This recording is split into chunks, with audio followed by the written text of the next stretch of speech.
আজ থেকে ঢাকা শহরে চলবে না ব্যাটারি চালিত অটোরিকশা, জানিয়েছেন সড়ক পরিবহন ও সেতু মন্ত্রী ওবায়দুল কাদের। রাজধানীর বনানীতে সড়ক পরিবহন ও সেতু মন্ত্রণালয়ের উপদেষ্টা পরিষদের সভা শেষে সিদ্ধান্তের কথা জানান তিনি। ওবায়দুল কাদের বলেন, ঢাকার রাস্তায় পুরনো ফিটনেসবিহীন বাস ডাম্পিং নয়, ধ্বংস করে দেওয়া হবে। আজ থেকে সারা দেশে নো হেলমেট নো ফুয়েল পদ্ধতি চালুর কথাও জানান তিনি। বলেন, জরুরি সেবা ছাড়া হুটার ব্যবহারে নিষেধাজ্ঞা বহাল থাকবে। সড়ক পরিবহন ও সেতুমন্ত্রী বলেন, ঢাকা শহরে যে ধরনের লক্কর ঝক্কর ও রংচটা গাড়ি চলে তা পৃথিবীর অন্য কোনো দেশে দেখা যায় না।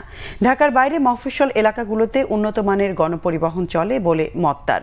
সড়কের দুর্ঘটনা এবং যানজট না কমায় অসন্তোষ প্রকাশ করেন মন্ত্রী। বলেন, যানজট ও দুর্ঘটনা নিয়ন্ত্রণ করা না গেলে নিরাপদ সড়কের স্বপ্ন পূরণ হবে না। ঈদের আগের চেয়ে ঈদের পরে সড়ক দুর্ঘটনা বেশি। সড়ক দুর্ঘটনার খবর মানুষ হিসেবে কষ্ট দেয় বলেও মন্তব্য করেন ওবায়দুল কাদের। এভাবে নো হেলমেট নো ফিউল এই নীতি কার্যকরের ব্যবস্থা আমরা যদি নিতে পারি তাহলে এখানে একটা সুফল আসবে। ইদানিং হাইওয়েতে মোটরসাইকেল নতুন উপদ্রব, আর আমরা যে স্পিড লিমিট করেছি এটাও আমার মনে হয় কাজে আসবে। আর